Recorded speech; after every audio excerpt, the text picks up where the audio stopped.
ଘରକୁ ସେ ଆନନ୍ଦରେ ଯିବ। ଏତିକି ଥିଲା ତମର ପ୍ରଥମ ଛାନ୍ଦର ଲେଖାଟି ନା, ଏତିକି ଥିଲା ପ୍ରଥମ ଛାନ୍ଦରେ। ତାପରେ ଯିବା ଦ୍ୱିତୀୟ ଛାନ୍ଦ ଯୋଉଟା କି କାଳି ରାଗରେ ଲେଖା ଅଛି।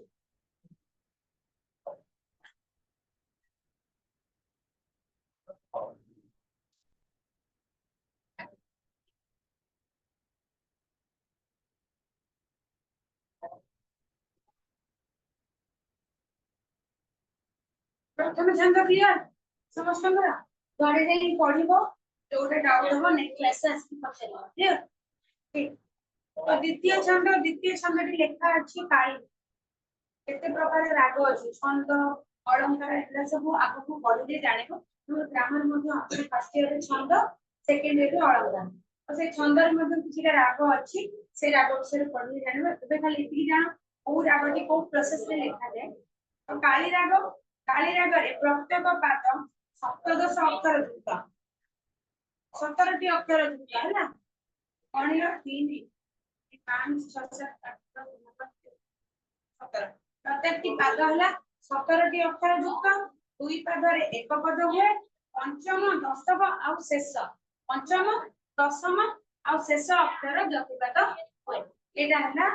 राग काली रागरे लेखिबार शैली। काली रागर यदि तुम कहथिबो तमे दी धारी रचना करो तार तमे एई भली भाबरे रचना करिवो। प्रथमतः प्रत्येक टी पादर अक्षर संख्या होला 17 नहीं तो दी पादरे एक पद हुए अपरे पंचम आउ पंचम शेष दशम पंचम दशम शेष पंचम अक्षर दशम अक्षर और शेष अक्षर 17 नंबर अक्षर तीन टांगर जतिपात हुए। एहा है काली रागर देखिबार शैली। तो एबे लेखित द्वितीय छंद रे कोन अछि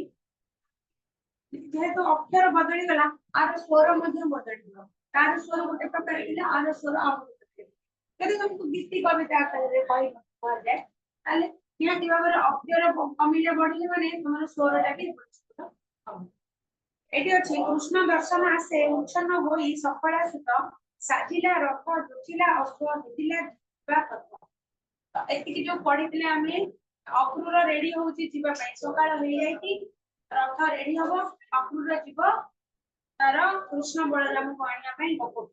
तबे कृष्ण दर्शन आसे अक्रूर तो जानिची कृष्णकर दर्शन कले मुक्त मिलिबो से भगवान तेणु तांकर दर्शनर आशा रे कृष्ण को देखिबा पई आशा प्रकट करिकी उच्छन्न होई सफला सुत उच्छन्न आला व्याघ्र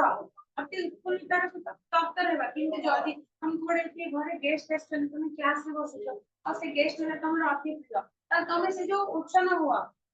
व्याघ्र हो जीवा पई जदि क्लास करलो मो इमीडिएटली तळ बोले की दो ए जो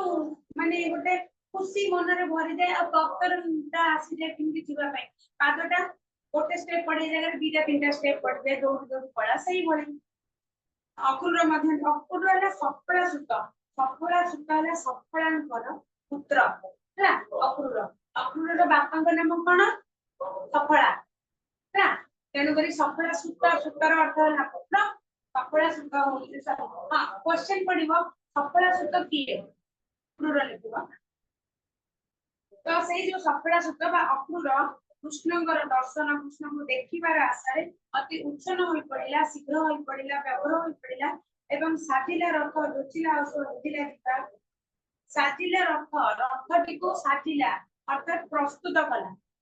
जीवा पई की गोटे भलो रथ ता रथटी को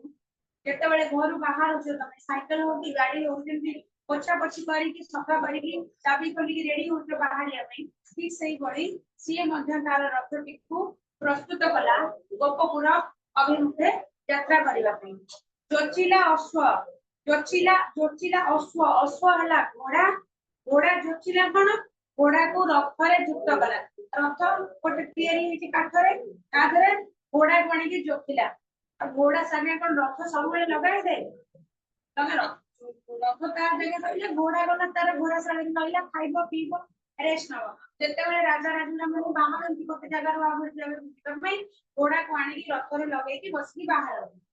एटा किंतु टीवी रे देखाई से टीवी रे देखाई सीधा पाई की घोड़ा लागे किंतु मनरे भाबे रथ से घोड़ाटा सोइबो की तो साजिला रथ रथ प्रस्तुत कला अश्व गुडी घोड़ा गुडी को आनी की से रथ रे जोड़ी पकाइला एवं जीवा पथ हेजिला जीवा पथ जीवार रास्ता गुडी को मने पकाइला को पटे जीव ताको तो कंस पठे देची को पटे जीव कहि से मने पकाइला ता मतलब तो फुल मैप नहीं लगे देकी दौड़ियो कारण मने पकाइला केबे जाई कि गोरु जानि छी रास्ता घाट तेणु से रास्ता मने पड़े जे को पटे मते जीवा को पड़िबो को पटे गले मु शीघ्र जाई कृष्ण को दर्शन करबेन तापर बेला बाग दौड़ी धरिण चली देला चाली चक्कू मटके अति छटके मथुरा सीमा बड़ी बाग दौड़ी हला घोड़ार जो लगाम न थाए बटे धरिया पई बड़े देले टाइम देले से दौड़िबो आगु तो लगाम धरि की धरिण चढ़ी जा बोली रथ ऊपर को चढ़ी गला एवं बोली देला चाली चाली धरा गति युक्त करिला बा चलाइला घोड़ा ऊपर को चढ़ी गला लगाम को हाथ रे धरिला जो जोर टाणिला जेमिति घोड़ाटी अति क्षिप्र वेगरे आगु बढ़ी चलिबो रथ को गड़ेई नै चलिबो चक्की मटके हला आखी पिछु लागे बा आखी पलके जेमिति हम जो गोटे आखी कोली के आउ थरे ब्लिंक करके खोलिबा जो समयटा सेही समयटा कहले चक्कू मटके बा आखी पिछु लागे अति छटके हला अति चंचलतार सहित मथुरा सीमा बड़े मथुरा सीमा को क्रॉस करगला एते शीघ्र बड़ा रथ चले कि मथुरा सीमा पारी आई गोप सीमा को जीव मथुरा सीमा पारी हबो यमुना नदी पारी हबो तबरे गोप पर जाई पहुंचबो जाई मथुरा सीमा बड़ी माने मथुरा सीमा को पारी गला ता आठु पड़ी गला परे गमन अति शोभन विषय रहुबर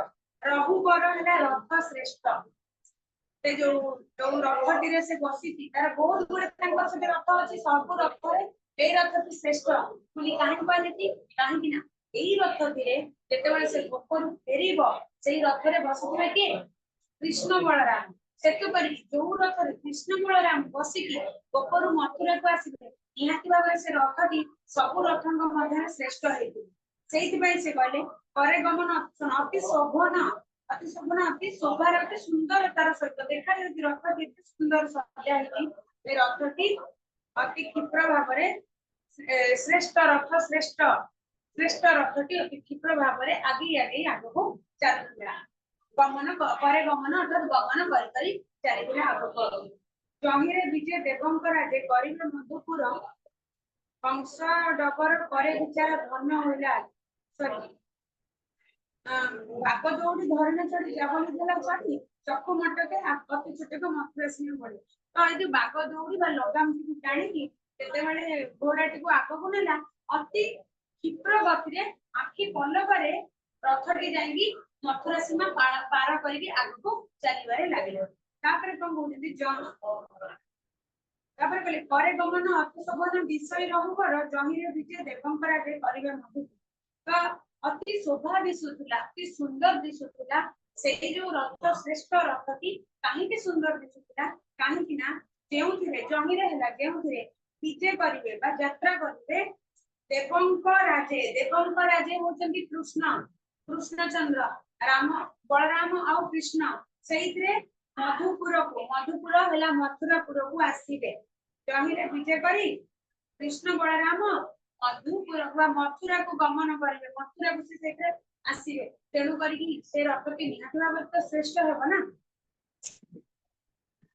कंस डबर करे विचार धन्य होइला आज धन्य मो तात धन्य मो मात हे देखि भी देवराज तेणु कंस डबर अर्थ हैला तो कंस जेहेतु पठौछि का अक्रूर आनिबा पई की कृष्ण को बलराम तेणु ये हेबे वर्तमान हेबे अक्रूर होचंती कंसर दूत कंस द्वारा प्रेरित दूत तेणु से कंस डबर करे विचार मने मने कंस डबर एठी के अक्रूर मने मने विचार करूची मु आज धन्य होइला आज धन्य होइली खाली मु धन्य हो धन्य मो तात अर्थात पिता धन्य मो माता अर्थात माता खाली मु धन्य मोर बापा मां मध्य धन्य काहे कि ना मु देखि भी देवराज एठी कृष्ण को उद्देश्य रे करे एठी काहे कि ना मोर सोचकुरे कृष्ण को देखि भी ताकर पुण्य हो कोन अछि सेठी पई कि मु धन्य मोर बापा मां समस्त धन्य ए बड़ी से कहते ଧନ୍ୟରେ ନେତ୍ର ହେବ ପବିତ୍ର ଚାହିଁ ଜଳଦ ତନୁ ଗୋପାଳ ମେଳେ ନନ୍ଦର କୋଳେ ବସି ସେ ଥିବେ କାହ୍ନୁ। ତେବେ ପୁଣି କହୁଛନ୍ତି ଧନ୍ୟରେ ନେତ୍ର ମୋର ଆଖି, ଏ ଆଖି ତୁ ମଧ୍ୟ ଧନ୍ୟ। ତୁ ଯେତେବେଳେ ଯାଇକି ଦେଖିବୁ କେତେବେଳେ ଗୋପାଳ ମେଳେ, ଗୋପାଳ ମାନଙ୍କ ମେଳରେ, ଗୋପାଳ ପିଲାମାନଙ୍କ ମେଳ ଭିତରେ କିମ୍ବା ନନ୍ଦରାଜାର କୋଳରେ ଯେତେବେଳେ କାହ୍ନୁ ବସିଥିବେ ସେଇ ଯୋଉ ଦୃଶ୍ୟଟିକୁ, ସେ ସୁନ୍ଦର ଦୃଶ୍ୟଟିକୁ ତୁ ଦେଖିବୁ ନେତ୍ର ତାର ଆଖିକୁ ସେ କହୁଛନ୍ତି ତାହେଲେ ତୁ ପବିତ୍ର ହେଇଯିବୁ। ଚାହିଁ ଜଳଦ ତନୁ, ଜଳଦ ତନୁ, ଜଳଦ ହେଲା ମେଘ, ତନୁ ହେଲା ଶରୀର। ମେଘ ପରି ଶରୀର ଯାହାଙ୍କର, କାହାର ମେଘ ପରି ଶରୀର? କୃଷ୍ଣଙ୍କର। ତେଣୁ ଶ୍ୟାମଳ ରଙ୍ଗ ମେଘ ରଙ୍ଗ ନା, ଘନ ଶ୍ୟାମ ଭଳି କୁହାଯାଏ। ତେଣୁ ସେଥିପାଇଁ ଜଳଦ ତନୁ କାହା ଉଦ୍ଦେଶ୍ୟରେ କହିଛନ୍ତି? ମେଘର ଶରୀର, ମେଘ ପରି ଶରୀର ଅର୍ଥାତ କୃଷ୍ଣଙ୍କର। ସେଇ କୃଷ୍ଣଙ୍କର ରୂପଟିକୁ ଯେତେବେଳେ ସେ ତାର ଆଖିକୁ କହୁଛି ଏ ଆଖି ତୁ ଏତେ ମାନେ ପବିତ୍ର ହେଇଯିବୁ, କୃଷ୍ଣଙ୍କୁ ସେ କୃଷ୍ଣଙ୍କର ରୂପଟିକୁ ଦେଖିବୁ ଯେତେବେଳେ ସେ ଗୋପାଳ ମାନଙ୍କ ସାଙ୍ଗରେ ଖେଳୁଥିବେ, ତାଙ୍କ ମେଳରେ ଖେଳୁଥିବେ ଅବା ନନ୍ଦରାଜର କୋଳରେ ବସିକି ଝୁଲୁଥିବେ, ସେଇଭଳି ଦୃଶ୍ୟ ଯେତେବେଳେ ତୁ ଦେଖିବୁ ତୁ ମଧ୍ୟ ପବିତ୍ର ହେଇଯିବୁ। ଅକ୍ରୁର ନିଜ ଆଖିକୁ କହୁଛନ୍ତି। ପୁଣି କହୁଛନ୍ତି ଦୂର ଅନାଇ ଡାକିବେ ଦୁଇ ଭାଇ ଅକ୍ରୁର ଆସ, ସେବାଣୀ ଶୁଣି ଶ୍ରବଣ ବେଣି ଦେଖିବେ ସର୍ବଦୋଷ। ପୁଣି ମନେ ମନେ ଭାବୁଛନ୍ତି, ଯେତେବେଳେ ଅକ୍ରୁର ଭାବୁଛି ନା, କହୁଛି ଯେତେବେଳେ ମୁଁ ଯାଇକି ପହଞ୍ଚିଯିବି ଦୂରରୁ ମତେ ଦୁଇ ଭାଇ ଦେଖିଦେବେ, କିଏ କୃଷ୍ଣ ଆଉ ବଳରାମ ଯେତେବେଳେ ମତେ ଦେଖିବେ ସେତେବେଳେ ଅତି ଆନନ୍ଦ ସହକାରେ ମତେ ଡାକି ପାଛୋଟି କହିବେ ଅକ୍ରୁର ଆସ ଆସ।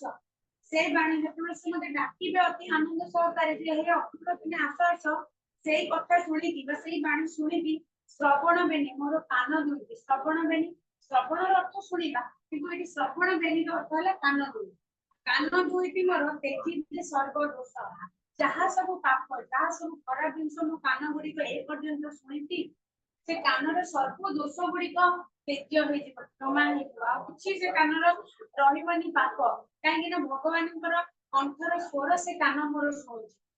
ଅତି ଭାବ ବିହଳ ହେଇକି ସେ କଥା ମଧ୍ୟ କହୁଛନ୍ତି। ଏବଂ ଆଉ କଣ, ଇଏ ତ ଗଲା କାନ କଥା, ଆଖି କଥା କହିଲେ ଆଖି ମୋର ଦେଖିକି ପବିତ୍ର ହେଇଯିବ, କାନ ମୋର ଶୁଣିଦେଲେ ଠାକୁରଙ୍କର ମାନେ କୃଷ୍ଣ ବଳରାମଙ୍କର କଣ୍ଠର ସୁର ଶୁଣିଦେଲେ କାନ ମଧ୍ୟ ମୋର ପବିତ୍ର ହେଇଯିବ, ତାର ସର୍ବ ଦୋଷ ଖଣ୍ଡନ ହେଇଯିବ। ତାପରେ ଆସିଲା କି ନାକ, ନାଇଁ ଆମର ଯୋଉ ପଞ୍ଚେନ୍ଦ୍ରିୟ ନାକ, ନାକ। ପୁଣି କହୁଛନ୍ତି ଶରୀର ବନ୍ଧ ପାଇ ଆନନ୍ଦ ହୋଇବ ନାସା ଦ୍ୱାର, ପରନ୍ତେ କୋଳ ଅଙ୍ଗ ନିର୍ମଳ ହୋଇବ। ପୁଣି କହୁଛନ୍ତି ଶରୀର ଗନ୍ଧ, କୃଷ୍ଣଙ୍କର ଯୋଉ ଶରୀରର ବାସ୍ନାଟା, ଭଗବାନଙ୍କର ମନ୍ଦିରରେ ପ୍ରବେଶ କରନ୍ତି କେତେ ସୁନ୍ଦର ବାସ୍ନା ହୁଏ ନାଇଁ, ଚନ୍ଦନ ଅଗରୁ କର୍ପୂର ସବୁ ସୁନ୍ଦର, କେତେ ବଢିଆ ମହକ ତାର, ଫୁଲ ସବୁ ମିଶି ଗଲା ପରେ ଯୋଉ ସୁନ୍ଦର ବାସ୍ନାଟି ଆସେ, ମହକି ଯାଏ ମନ୍ଦିର ଭିତରର। ତ ଯଦି ମନ୍ଦିର ଭିତରେ ଏତେ ବାସ୍ନା, ତାହେଲେ ସ୍ୱୟଂ ଭଗବାନ ତାଙ୍କର କେତେ ସୁନ୍ଦର, ତାଙ୍କ ଶରୀରର ବାସ୍ନାଟି କେତେ ସୁନ୍ଦର ଆସୁଥିବ। ତେବେ ସେଇ ଶରୀରର ଗନ୍ଧ ପାଇଁ ଆନନ୍ଦ ହୋଇବ ମୋ ନାସା ଦ୍ୱାର। ନାସା ଦ୍ୱାର ହେଲା ନାକ, ନାକ ଦ୍ୱାର। ଆମେ ବାସ୍ନା କୋଉଥିରେ ଶୁଣନ୍ତି? ନାକ ଦ୍ୱାର। ତେଣୁ ସେ ନାକର ଦ୍ୱାର ଗୁଡିକ, ମୋର ନାସା ଦ୍ୱାର ଗୁଡିକ ମଧ୍ୟ ଅତ୍ୟନ୍ତ ଆନନ୍ଦିତ ହୋଇଯିବ କୃଷ୍ଣଙ୍କର ଶରୀରର ଗନ୍ଧ ଶୁଣିକରି। ଆଉ କଣ ହବ?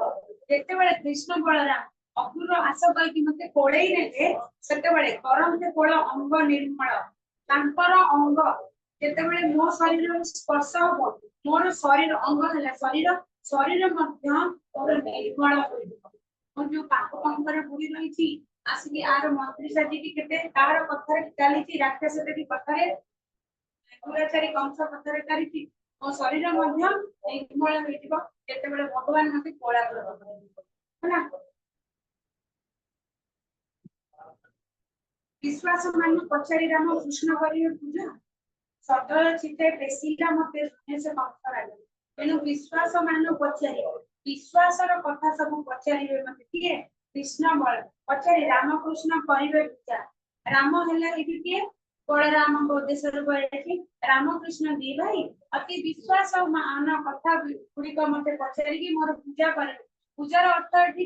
ସେ ଠାକୁର ନୁହେଁ ଯେ ତାଙ୍କୁ ପୂଜା କରିବେ, ପୂଜାର ଅର୍ଥ ଏଠି ଆରାଧନା। ଅର୍ଥାତ ଯେତେବେଳେ ତମ ଘରକୁ ଗୋଟେ କୁଣିଆଟେ ଆସୁଛନ୍ତି, ଆମେ ତାଙ୍କୁ କିଭଳି ପୂଜା କରୁଛେ, କିଭଳି ତାଙ୍କୁ ଆରାଧନା କରୁଛେ, ତାଙ୍କୁ ଗୋଡ ଧୋଇ ଦଉଛେ, ପାଣି ଦଉଛେ, ଖାଇବାକୁ ଦଉଛେ, ପିଇବାକୁ ପାଣି ଦଉଛେ, ବସିବାକୁ ଆସନ ଦଉଛେ, ସେଇଭଳି ଖାଇସାରିଲା ପରେ ଯୋଉ ବିଛଣା ଦଉଛେ ସବୁ, ତାକୁ କୁହାଯିବ ଗୋଟେ पुणी आपको आराधना कर कहते कि ଯେତେବେଳେ ମୁଁ ଯାଇକି ପହଞ୍ଚିବି କୃଷ୍ଣ ବଳରାମ ମତେ ଦେଖିକି ବିଶ୍ୱାସ ମାନ କଥା ବିଶ୍ୱାସ ଭାଜନ ହେଲା ଭଳି କଥା ପଚାରିବ ଅର୍ଥାତ୍ ସେଇ କଥା ଗୁଡ଼ିକ କଣ ନା ସବୁ କୁଶଳ ମଙ୍ଗଳ କି ନାହିଁ ତମ ଘରେ ସମସ୍ତେ ଭଲ ଅଛନ୍ତି କି ନାହାନ୍ତି ତୁମ ବାପା ମା ଭଲ ଅଛନ୍ତି କି ନାହିଁ ମୋର ମା ବାପା ଯୋଉ ଅଛନ୍ତି ସେଠି ସେମାନେ ଭଲ ଅଛନ୍ତି ଏଇଭଳି ସବୁ ବିଶ୍ୱାସ ପୂର୍ଣ୍ଣ କଥା ମତେ ପଚାରିବେ ଆଉ ମୋର ପୂଜା କରିବେ ସଦୟ ଚିତ୍ତେ ବେସିଲେ ମତେ ଧନ୍ୟ ବେସିଲେ ମତେ ଧନ୍ୟ ସେ କଂସରାଜ ସଦୟ ଚିତ୍ତେ ସଦୟ ହେଲା ଦୟାବନ୍ତ ଚିତ୍ତ ହେଲା ହୃଦୟ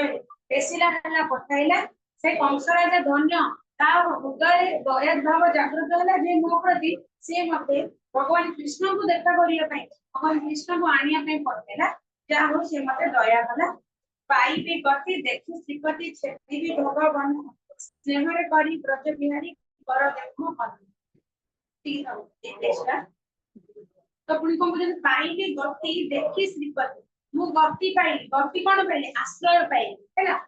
श्रीपति श्रीपति श्रींकर पति श्री होजंती लक्ष्मी लक्ष्मींकर पति के कृष्ण तेन विष्णु कृष्ण तो सेही लक्ष्मी पतिंकर गति बा आश्रय पाइले परे मु सकल छेदिबी भवबंध छेदिबी होला मु छिन्न करे बा मोर छिन्न हे भवबंध कोन संसार बंधन बा माया भव हैला संसार बंध हैला माया भवबंध हैला संसार रो एते सारा मोह माया गुडी अछि से समस्त माया को मु छिन्न करबी काहे कि छिन्न करबी ना श्रीपति बा लक्ष्मी करो आश्रय पाइबी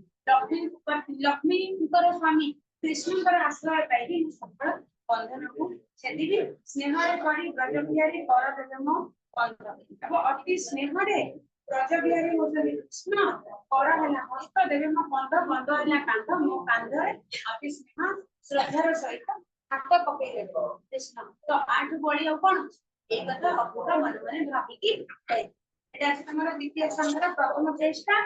घरे जाई पढिबो जहार डाउट हो आर क्लास रे पचरिबो हैला क्लियर बही जात नाही पीटीए पछी सब